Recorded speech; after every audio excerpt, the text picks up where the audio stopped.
नमस्कार। आज हम गोता लगा रहे हैं आधुनिक भारतीय इतिहास की गहराइयों में। नमस्कार। और हमारा गाइड है राजीव अहीर की किताब a brief history of modern India. इसके कुछ अहम हिस्सों पर हम आज बातचीत करेंगे। जी, ये किताब हमें ले जाती है 18वीं सदी के मध्य से, फिर 20वीं सदी और उसके आगे भी। हाँ, मतलब काफी लंबा सफर है। यूरोप की कंपनियों का आना, फिर अंग्रेजों का पूरा छा जाना, हमारी आज़ादी की लड़ाई, उसके उतार चढ़ाव। और आज़ादी के बाद की चुनौतियां भी। बहुत कुछ है इसमें। बिल्कुल। तो चलिए आज कोशिश करते हैं इस जानकारी के, कह सकते हैं, भंडार को थोड़ा खंगालने की। देखते हैं कि आज का भारत कैसे बना, कौन सी ताकतें थीं, कौन सी घटनाएं, बस इन अंशों के आधार पर। हाँ, मतलब एक सार निकालने की कोशिश करते हैं। तो सबसे पहला सवाल तो यही कि हमें ये सब पता कैसे चलता है, इतिहास लिखते कैसे हैं। ये किताब आर्काइव्स पर, मतलब सरकारी दस्तावेजों पर बहुत जोर देती है। हाँ, जैसे दिल्ली का नेशनल आर्काइव्स ऑफ इंडिया है या राज्यों के अपने आर्काइव्स हैं, फिर नेहरू मेमोरियल म्यूजियम जैसी जगह हैं। अच्छा, विदेशों में भी है, जैसे लंदन में इंडिया ऑफिस रिकॉर्ड्स। जी हाँ, बिल्कुल। और दिलचस्प बात यह है कि इनमें से ज्यादातर दस्तावेज वो किसी खास मकसद से, मतलब इतिहास लिखने के लिए नहीं बनाए गए थे। ओह, वो तो उस समय के कामकाज या किसी कानून या समाज का हिस्सा थे, एक तरह से प्राइमरी सोर्स। अच्छा, यानी सीधे स्रोत। हाँ, फिर जीवनियाँ हैं, लोगों की अपनी यादें हैं, यात्रा विवरण हैं, पुराने अखबार हैं, लोगों से सुनी सुनाई बातें भी, मतलब मौखिक साक्ष्य। और आपने पेंटिंग्स का भी जिक्र किया था। हाँ, किताब में 19वीं सदी की कालीघाट पेंटिंग का जिक्र है, बंगाल स्कूल के कलाकारों का। ये भी हमें उस दौर के बारे में बहुत कुछ बताती हैं। और फिर इतिहास को देखने के अलग-अलग नजरिए भी हैं, जैसे कैम्ब्रिज स्कूल का नजरिया। जो राष्ट्रवाद को शायद अलग ढंग से देखते थे। बिल्कुल। अच्छा, अब आते हैं यूरोप की ताकतों पर। पुर्तगाली सबसे पहले आए हैं ना। जी, और उन्होंने अपनी नौसेना और तोपों का इस्तेमाल किया व्यापार पर कब्जा करने के लिए, क्योंकि उस वक्त भारतीय शासकों के पास समुद्री ताकत कम थी। अच्छा, फिर डच भी आए, पर अंग्रेजों से उनकी टक्कर हुई। हाँ, और फिर अंग्रेज आए। ईस्ट इंडिया कंपनी 1600 में महारानी एलिजाबेथ से चार्टर मिला। लेकिन शुरू में उन्हें भी लड़ना पड़ा। हाँ, जैसे 1612 में कैप्टन बेस्ट ने पुर्तगालियों को हराया। इससे मुगल बादशाह जहांगीर काफी प्रभावित हुए थे। फिर गोलकुंडा के सुल्तान से सुनहरा फरमान मिला 1632 में। व्यापार में आसानी हुई। और मद्रास में फोर्ट सेंट जॉर्ज, वो भी एक अहम पड़ाव था। जी, 1639 में। फिर फ्रांसीसी भी आए। उनके गवर्नर थे डुप्ले, बड़े महत्वाकांक्षी। उन्होंने भारतीय रियासतों के झगड़ों में दखल देना शुरू किया। वो सहायक संधि वाली बात भी उन्होंने शुरू की थी। हाँ, एक तरह से उसकी शुरुआत डुप्ले ने की, राजाओं को फौजी मदद देकर उन पर असर डालना। पर सवाल ये है कि अंग्रेज ही कामयाब हुए, फ्रांसीसी या पुर्तगाली क्यों नहीं टिक पाए उतने। हाँ, अच्छा सवाल है। देखिए, कई वजह थी। एक तो अंग्रेजों की नौसेना बहुत बेहतर थी। ओके। दूसरा, ब्रिटेन में औद्योगिक क्रांति पहले शुरू हो गई थी, हाँ तो उनके पास पैसा, सामान, वो सब ज्यादा था। हाँ, ये तो है। उनकी फौज भी ज्यादा अनुशासित थी। अच्छा। ब्रिटेन में सरकार भी स्थिर थी, जबकि फ्रांस में उस समय उथल पुथल चल रही थी, क्रांति, नेपोलियन वगैरह। अच्छा। और शायद सबसे बड़ी बात ये कि अंग्रेजों ने शुरू में, मतलब शुरू के दौर में, व्यापार और मुनाफे पर ज्यादा ध्यान दिया, सीधे राज करने पर कम। जबकि फ्रांसीसियों ने। डुप्ले जैसे लोगों ने राजनीतिक दखल पे ज्यादा जोर दिया, जिससे उनकी कंपनी पर आर्थिक बोझ बढ़ गया। अंग्रेज इस मामले में ज्यादा प्रैक्टिकल रहे और 1708 में उनकी 2 कंपनियां मिल भी गईं, जिससे वो और मजबूत हो गए। और वो भारतीय कपड़ों की मांग वाली बात। हाँ, बिल्कुल। भारतीय सूती कपड़ों की यूरोप में जबरदस्त मांग थी। इसने उनके व्यापार को बहुत बढ़ाया। ठीक है, अब थोड़ा आगे बढ़ते हैं। 18वीं सदी का मध्य, मुगल साम्राज्य कमजोर हो रहा था। हाँ, औरंगजेब के बाद के शासक उतने काबिल नहीं थे, और औरंगजेब की कुछ नीतियां, जैसे दक्कन में लंबा युद्ध या जजिया कर दोबारा लगाना, इनसे भी साम्राज्य कमजोर हुआ। और फिर वो नादिर शाह का हमला, 1739 में। उसने तो जैसे दिल्ली की कमर ही तोड़ दी। मुगल बादशाह की इज्जत बिल्कुल खत्म हो गई। मराठे भी एक बड़ी ताकत बन रहे थे। तो इस सारे माहौल में अंग्रेजों को मौका मिल गया। बिल्कुल। और यहाँ 2 लड़ाइयाँ बहुत अहम रही। प्लासी, 1757। हाँ, प्लासी। पर वो लड़ाई कम, साजिश ज्यादा थी। नवाब सिराजुद्दौला के अपने ही लोग, जैसे मीर जाफर, वो क्लाइव से मिल गए। और नवाब हार गए। अंग्रेजों को बंगाल का खजाना मिल गया। जी, जिसका उन्होंने फिर आगे अपने विस्तार के लिए खूब इस्तेमाल किया। और दूसरी लड़ाई, बक्सर। हाँ, 1764 की बक्सर की लड़ाई, ये ज्यादा निर्णायक थी क्यों? क्योंकि इसमें अंग्रेजों ने साजिश से नहीं, अपनी फौजी ताकत से हराया था। और सामने कौन थे? बंगाल के हटाए गए नवाब मीर कासिम, अवध के नवाब और खुद मुगल बादशाह शाह आलम द्वितीय, तीनों की मिलीजुली फौज। ओह, यानी बड़ी जीत थी। बहुत बड़ी। इसके बाद हुई इलाहाबाद की संधि, जिससे अंग्रेजों को बंगाल, बिहार, उड़ीसा से लगान वसूलने का अधिकार मिल गया, मतलब दीवानी। अब वो सिर्फ व्यापारी नहीं रहे। अब वो शासक बनने की राह पर थे। बिल्कुल। इसके बाद उन्होंने विस्तार के लिए सिर्फ लड़ाइयां ही नहीं लड़ी, बल्कि चालाक नीतियां भी अपनाई। जैसे वो बेलेस्ली की सहायक संधि। हाँ, सब्सिडियरी अलायंस। राजाओं को कहते थे कि हम आपकी सुरक्षा करेंगे, आप हमारी सेना रखो, खर्चा आप उठाओ। और बदले में राजा अपनी विदेश नीति अंग्रेजों को सौंप देते थे, अपनी सेना कम कर देते थे। धीरे धीरे वो पूरी तरह अंग्रेजों पर निर्भर हो जाते थे। हैदराबाद, अवध, मैसूर, कई राज्य इसके शिकार हुए। और डलहौजी की डॉक्ट्रिन ऑफ लैप्स। हाँ, व्यपकत का सिद्धांत। अगर किसी राजा का अपना बेटा नहीं है तो गोद लिया बेटा राजा नहीं बन सकता। वो रियासत सीधे अंग्रेजों के कब्जे में। सतारा, झांसी, नागपुर इसी नीति से हड़पे गए। बाप रे, मतलब हर तरह से घेरा जा रहा था। जी। फिर मैसूर से युद्ध हुए, हैदर अली और टीपू सुल्तान के साथ। मराठों से युद्ध हुए, सिखों से युद्ध हुए महाराजा रंजीत सिंह की मौत के बाद। ऐसे उन्होंने अपना साम्राज्य फैलाया।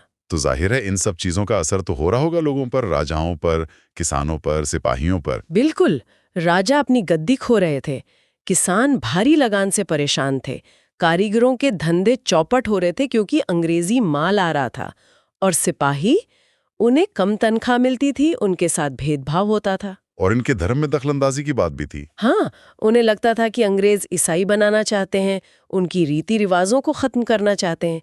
यही सारा गुस्सा, ये असंतोष जमा होता रहा और फिर 1857 में फूट पड़ा। वो चर्बी वाले कारतूस वाली घटना तो बस एक चिंगारी थी। बिल्कुल, वो तो बस एक इमीडिएट कॉज था।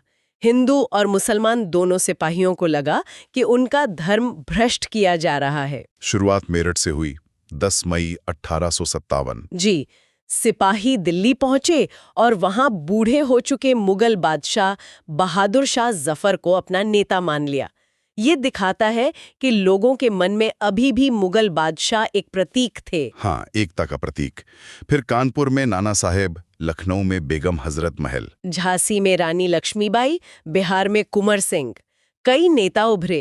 पर ये विद्रोह कामयाब क्यों नहीं हुआ, इतना बड़ा होने के बावजूद? कई कारण थे। एक तो ये पूरे देश में एक साथ नहीं फैला। दक्षिण भारत, पंजाब, ये इलाके ज्यादातर शांत रहे। अच्छा। नेताओं में आपस में तालमेल की कमी थी, कोई एक साफ योजना नहीं थी कि अंग्रेजों के जाने के बाद क्या होगा। सबके अपने अपने हित भी थे शायद। और अंग्रेजों के पास? उनके पास हथियार बेहतर थे, पैसा था, टेलीग्राफ जैसी चीजों से वो जल्दी खबरें पहुंचा सकते थे, और बहुत से भारतीय राजा और जमींदार अंग्रेजों के वफादार भी बने रहे। लेकिन इसका असर तो बहुत गहरा हुआ होगा 1857 का। हाँ, बहुत गहरा। सबसे बड़ा बदलाव तो यही हुआ कि ईस्ट इंडिया कंपनी का राज खत्म और भारत सीधे ब्रिटेन की महारानी के अधीन आ गया। जी, 1858 के एक्ट से वाइसरॉय का नया पद बना, फौज को पूरी तरह बदल दिया गया, अंग्रेज सैनिक बढ़ाए गए, तोपखाना उनके हाथ में रखा गया। और वो फूट डालो और राज करो वाली नीति, वो सेना में भी लागू हुई। जाति और धर्म के आधार पर अलग अलग रेजिमेंट बनाई गईं। सिख, गोरखा, पठान, जिन्होंने विद्रोह दबाने में मदद की थी, उन्हें लड़ाकू कौम यानी मार्शल रेस कहा गया। अच्छा। और बाकी अवध, बिहार के सैनिकों को गैर भरोसेमंद माना गया और अंग्रेजों ने अब समाज सुधार के कामों से भी हाथ खींच लिया। क्यों? उन्हें लगा कि शायद हमारे सुधारों से ही लोग भड़के थे, तो अब उन्होंने जमींदारों, राजाओं जैसे पुराने रूढ़िवादी तबकों को अपना दोस्त बनाना शुरू कर दिया। ओके, तो एक तरफ ये सब चल रहा था और दूसरी तरफ समाज के अंदर भी कुछ बदलाव आ रहे थे, वो सुधार आंदोलन। हाँ, 19वीं सदी में ये एक बड़ी लहर थी। अंग्रेजी राज और पश्चिमी शिक्षा के असर से एक नया पढ़ा लिखा मध्यम वर्ग तैयार हुआ। जो अब सवाल उठाने लगा था। बिल्कुल। समाज में जो बुराइयां थीं, सती प्रथा, बाल विवाह, विधवाओं की बुरी हालत, जात पात, छुआछूत, इन सब पर बहस शुरू हुई। राजा राममोहन राय का नाम सबसे पहले आता है, ब्रह्म समाज। जी, 1828 में उन्होंने एक ईश्वर की बात की, मूर्ति पूजा का विरोध किया, सती प्रथा के खिलाफ आवाज उठाई। उन्हीं की कोशिशों से 1829 में सती प्रथा पर रोक लगी। और ईश्वर चंद्र विद्यासागर, उन्होंने विधवा पुनर्विवाह के लिए जबरदस्त काम किया। 1856 में कानून बनवाने में सफल रहे। लड़कियों की शिक्षा के लिए भी बहुत कुछ किया। और ये जानना दिलचस्प है कि ये सब सिर्फ ऊंची जातियों तक ही सीमित नहीं था। नहीं, बिल्कुल नहीं। महाराष्ट्र में ज्योतिबा फूले को देखिए, उन्होंने सत्य शोधक समाज बनाया। जाति प्रथा और महिलाओं के साथ जो भेदभाव होता था, उसके खिलाफ आवाज उठाई। उन्होंने स्कूल भी खोले थे शायद। हाँ, अपनी पत्नी सावित्रीबाई फूले के साथ मिलकर पिछड़ी जातियों और लड़कियों के लिए स्कूल खोले। ये बहुत बड़ी बात थी उस समय। फिर स्वामी विवेकानंद और रामकृष्ण मिशन। उन्होंने व्यवहारिक वेदांत की बात की, मतलब सिर्फ किताबों में नहीं बल्कि इंसान की सेवा में ईश्वर को देखना। नर सेवा, नारायण सेवा। उन्होंने हिंदू धर्म को एक नई पहचान दी, दुनिया में भी। और दयानंद सरस्वती और आर्य समाज, वेदों की ओर लौटो। हाँ, 1875 में उन्होंने हिंदू धर्म में सुधार की बात की, मूर्ति पूजा, कर्मकांडों का विरोध किया, शुद्धि आंदोलन चलाया। तो इन सब आंदोलनों ने क्या किया, मतलब इनका असर क्या हुआ? इन्होंने भारतीयों में एक नया आत्मविश्वास जगाया। उन्हें अपनी संस्कृति, अपनी जड़ों पर गर्व करना सिखाया। ये पश्चिम की अंधी नकल नहीं थी, बल्कि खुद को अंदर से मजबूत बनाने की कोशिश थी। और इसने शायद राष्ट्रवाद के लिए जमीन तैयार की। बिल्कुल। इसने आधुनिकीकरण के लिए एक माहौल बनाया और आने वाले राष्ट्रीय आंदोलन को वैचारिक आधार दिया। बाद में डॉक्टर अंबेडकर जैसे नेताओं ने दलितों के अधिकारों के लिए इन्हीं सुधारों की नींव पर बड़े आंदोलन खड़े किए। तो अब आते हैं राष्ट्रवाद के उदय पर। इसकी क्या वजह थी? कई वजह की। एक तो लोगों को धीरे धीरे समझ आने लगा कि अंग्रेजी राज उनका शोषण कर रहा है। तो दादा भाई नौरोजी की ड्रीम थियरी। हाँ, कि कैसे भारत का पैसा ब्रिटेन जा रहा है। दूसरा, अंग्रेजों ने ही पूरे देश को एक प्रशासन के नीचे ला दिया था। रेल, डाक, तार से देश जुड़ रहा था। पश्चिमी शिक्षा का भी रोल रहा होगा। बिल्कुल। उससे लोगों ने आजादी, लोकतंत्र, राष्ट्रवाद जैसे नए विचार सीखे। अखबारों ने भी बहुत बड़ी भूमिका निभाई राष्ट्रवादी सोच फैलाने में। और अंग्रेजों का भेदभाव वाला बर्ताव। हाँ, वो भी एक बड़ा कारण था। जब भारतीयों को नौकरियों में या सामाजिक जीवन में बराबरी नहीं मिलती थी, तो उनमें एकजुटता की भावना बढ़ती थी। शुरू में कुछ छोटे संगठन बने, मद्रास महाजन सभा जैसे। जी। फिर 1885 में बनी भारतीय राष्ट्रीय कांग्रेस। एक अंग्रेज अफसर थे, A.O. ह्यूम। उनकी भी भूमिका थी इसमें। कांग्रेस के शुरुआती दौर को उदारवादी या नरम दल कहा जाता है ना, 1885 से 1905 तक। हाँ, दादा भाई नौरोजी, फिरोज शाह मेहता, गोपाल कृष्ण गोखले जैसे नेता थे। इनका तरीका था प्रेयर एंड पिटिशन, मतलब अर्जियां देना, भाषण देना, अंग्रेजों को समझाना। और ये मांगते क्या थे? पूरी आज़ादी नहीं, ये मांगते थे कि नौकरियों में भारतीयों को ज्यादा हिस्सा मिले, काउंसिल में ज्यादा सदस्य हों, टैक्स कम हो, मतलब सिस्टम के अंदर सुधार। लेकिन इससे ज्यादा कुछ मिला नहीं शायद। हाँ, अंग्रेज ज्यादा ध्यान नहीं देते थे। और फिर लॉर्ड कर्जन जैसे वायसराय आए, जो बहुत दमनकारी थे। उन्होंने 1905 में बंगाल का बंटवारा कर दिया। और इसी से गरम दल उभरा। बिल्कुल, एक्सट्रीमिस्ट बाल गंगाधर तिलक, लाला लाजपत राय, बिपिन चंद्र पाल, लाल बाल पाल और अरबिंदो घोष। इनका क्या मानना था? ये कहते थे कि आज़ादी मांगने से नहीं मिलेगी, छीननी पड़ेगी, स्वराज हमारा हक है।